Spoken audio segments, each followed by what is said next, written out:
안녕하세요.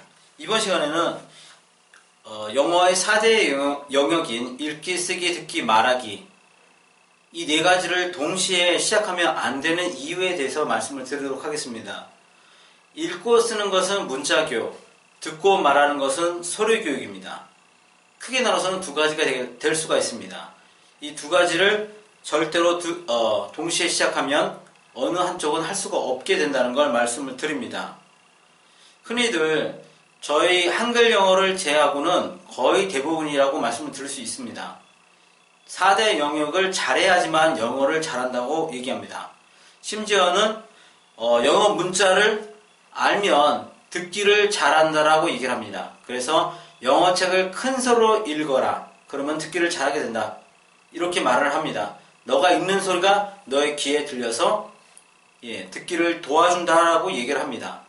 그렇다면 듣기를 어린이가 더 잘할까요? 성인이 더 잘할까요? 글자를 아는 성인이 더 잘해야지. 만약에 글자를 아는 사람이 듣기를 잘한다라고 한다면 그렇게 되는 것이 맞습니다. 그런데 현실적으로 그렇지가 않다라고 하는 겁니다. 오히려 글자를 모르는 아이들이 듣기를 더 잘한다는 사실은 글자를 몰라야지만 오히려 듣기를 잘한다라고 하는 것을 말해줍니다. 흔히들 듣기 하는 것을 굉장히 어려워합니다. 쉽게 되지가 않습니다. 많은 시간이 필요합니다. 그래서 다른 방법을 찾다 보니까 읽기를 하면 듣기를 더 잘하게 되지 않을까, 이런 마음인 줄 압니다만, 듣기에 들어가는 시간을 아까워하거나 고민하면 안 됩니다. 왜 그러냐면 우리나라 모국어를 배울 때도요, 듣기를 위해서 엄청난 시간을 들였기 때문입니다. 엄마를 따라하기 위해서 말미 터진 건 아니고 단순히 엄마를 처음 내뱉게 만드는 데 들어가는 시간도 엄마 해봐를 3만 번을 해야지 아이가 듣고 따라한다고 합니다. 엄마 해봐, 엄마 해봐, 엄마 해봐. 그리고 아빠 해봐는 7,000번 정도를 해야지 아이가 아빠를 따라한다라고 얘기를 합니다. 아빠 해봐, 아빠. 다만 엄마 해봐라든가 아빠 해봐라고 하는 소리는 부모님의 입장에서는 고생이 아니었겠죠. 그냥 그 말을 듣고 싶어서 그냥 수고인지 모르고 열심히 하다 보니까 아이가 엄마라는 소리를 하게 되고 아빠라는 소리를 하게 되고 여러 가지 다른 말들을 따라하기 시작한 겁니다. 마찬가지로 영어를 할 때도 듣기를 하는데 이거를 지루하다, 어렵다, 힘들다 이런 생각만 하지 마시고 나중에 이게 됐을 때 내가 영화를 볼 수 있다라고 하는 즐거운 마음, 이런 것들을 본인이 갖던가 자녀에게 영어 듣기를 시킬 경우에는 그러한 미래가 있다는 것을 아이에게 이해를 시켜야 됩니다. 너가 지금 이렇게 엄마랑 이렇게 듣고 따라하는 훈련을 너가 했을 경우에 다 이걸 마치게 되면 너가 좋아하는 애니메이션이 있다면 그걸 볼 수도 있고, 영화 같은 경우도 볼 수가 있고, 너가 좋아하는 배우가 있으면 그 배우가 나오는 다른 프로그램들을 볼 수가 있단다 라고 얘기를 해줄 수가 있습니다. 그래서 저희 한글 영어에서는 문자 교육과 소리 교육을 어떤 파워 게임으로 인식을 합니다. 문자는 태어날 때 어떻게 보면 사자의 위치에 있고요. 소리는 쥐의 그 위치에 있다고 생각을 됩니다. 그러니까 현격한 차이가 있습니다. 그래서 그냥 놔두면 소리는 죽을 수밖에 없습니다. 문자에 눌려가지고 소리는 죽을 수밖에 없습니다. 왜냐면 사자와 쥐를 한데 논다고 생각을 해보세요. 절대 쥐가 살아남지를 못합니다. 근데 다행히도 모국어의 경우에는 태어나서 문자를 바로 접하는 것이 아니라 소리를 계속 훈련했기 때문에 소리의 힘이 점점 이렇게 커지는 거죠. 그래서 만약 모국어는 원래부터 이렇게, 문자는 이런 경우라면, 그러니까 문자는 곧 시각입니다. 시각. 그러니까 눈으로 보는 정보를 취득하는 능력은 이 정도였다면, 그러니까 청각 훈련을 점점 시키는 거죠. 이렇게 해서 청각과 시각이 어느 정도 이렇게 비율이 됐을 때 그게 뭐냐면 듣기가 되고, 그 다음에 말하기가 되고, 그 다음에 우리말 같은 경우는 말문이 터져서 의사소통이 되고, 그리고 얼마 후에 이제 그 한글이라고 하는 글자를 가르치게 되기도 합니다. 마찬가지로 영어를 가르칠 때도 마찬가지 이러한 그 가정들을 밟는다라고 생각하시면 됩니다. 자꾸만 이 가정을 뛰어넘어서 예, 우리가 한글을 배우는 그 상황으로 바로 이렇게 들어가려고 하면 안 된다고 하는 겁니다. 그리고 미국의 아이들이 영어를 배우는 거를 진짜 제대로 모방을 하려면 그 아이들이 어떻게 영어를 배웠겠습니까? 태어나서 우리가 모국어를 배우는 것처럼 막 엄마가 말하는 걸 듣고 따라하도록 했다가 그게 이제 뭐 귀가 열리고 말문이 열리고 그리고 얼마 후에 뭐 이제 그 몇 년이 흘러서 문자를 배우는 이런 과정들을 그대로 한다면 아무 문제가 없는데요. 그걸 뛰어넘어가지고 갑자기 글자를 배우는 그런 단계로 들어가면 안 된다라고 하는 겁니다.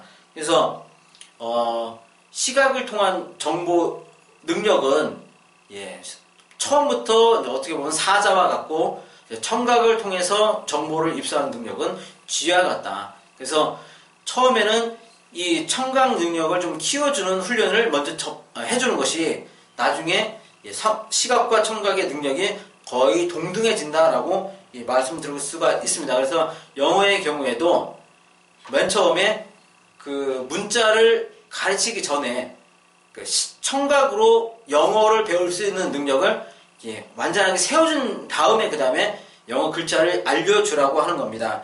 그래서 그 영어의 능력이 쥐가 아니라 청각의 능력이 영어로서는 청각의 능력이 쥐가 아니라 그다음에 적어도 호랑이 정도가 되었을 때 그 다음에 글자를 가르치면 두 개가 나란히 역할을 다 할 수가 있다는 겁니다. 근데 영어의 경우는 대부분 우리나라는 바로 문자로 가르치기 때문에 청각이 어떻게 이렇게 잘할 수 있는 시간을 주지가 않았습니다. 그래서 우리가 듣고 말한 영어를 할 수 없는 이유가 바로 그런 겁니다. 청각을 키우지 않았어요. 키우지 않았는데 어떻게 이게 제대로 역할을 하겠습니까? 그래서 듣고 말한 영어를 할 수가 없는 겁니다. 근데 단지 듣고 말한 영어를 할 수 없는 것뿐만 아니라 이 청각을 키우지 않음으로 인해서 우리는 읽고 쓰고 듣고 말하는 그 네 가지 영역, 영어의 네 가지 영역을 전부 하지 못합니다. 왜 그러냐면 이 청각으로 통해서 듣게 되는 이 듣기라고 하는 능력이 나머지 읽기, 쓰기, 말하기의 기본이 되기 때문에 그렇습니다. 이러한 사항은 국어사전에서 찾아보시면 금방 알 수가 있습니다. 지금 바로 옆에 국어사전이 없다면 온라인상에서 한번 쳐보십시오. 온라인상에서 듣기라고 이렇게 검색을 해보시면요, 친절하게 나와 있습니다. 듣기는 읽기, 쓰기, 듣기, 말하기의 기본이다. 그만큼 중요한 듣기인데 우리가 그 능력을 키우지 못하고 바로 문자를 접하게로 만들면 절대로 듣고 말한 영어를 할 수가 없게 됩니다. 또 한 가지 제가 간단하게 이해할 수 있는 말씀을 드린다면 우리가 속담에 이렇게 씁니다. 백문이 불여일견이다. 100번 듣는 것보다 한 번 보는 게 낫다라고 하는 소리죠. 그만큼 이 시각의 힘이 엄청나다는 겁니다. 그러니까 적어도 이렇게 문제를 한 번 본다 이러려면 적어도 100번은 들어야 된다는 거죠. 근데 영어를 하면서 그렇게 되기가 쉽지가 않습니다. 우리가 일상적으로 쓰는 단어들은 그런 거는 계속 듣게 돼요. Thank you, good morning 이런 것들은 문자를 접하는 것보다 오히려 소리를 접하는 숫자가 훨씬 더 많을 수 있습니다. 그런 거는 오히려 우리가 듣는 게 더 빠르다라고 얘기할 수도 있습니다. 그래서 이게 좀 생소하게 들릴 수도 있습니다. 듣기, 읽기, 쓰기, 듣기, 말하기 네 가지 영역을 분리해서 가르쳐야 된다. 이런 말들이 제 한글 영어에서 들으면 외에는 다른 업계나 이렇게 지금 특히나 영어를 전공한 사람들이 대학에서 배울 때 일반적인 이론이 그렇다고 합니다. 네 가지를 동시에 배워야지 영어를 더 잘 배울 수 있다. 이렇게 배운다고 하니까요.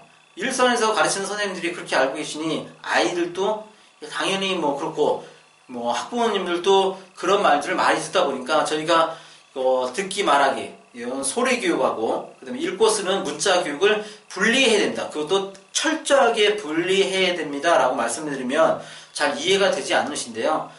그렇지만 우리 모국어를 배우는 방법이나 지금 아까도 말씀드렸지만 문자를 알면 듣기를 더 잘한다. 근데 실제로 해보면 그렇지 않다라는 거죠. 글자를 아는 성인이 더 잘 듣는 게 아니라 오히려 글자를 모르는 아이들이 더 잘 듣는다는 것도 생각을 해보면 오히려 제가 드리는 말씀이 더 납득이 가시지 않을까 생각을 합니다. 앞으로 아이에게 영어를 가르치신다면 제가 드린 말씀을 한번 잘 생각해 보시고 첫걸음을 신중하게 떼시기를 바라겠습니다. 감사합니다.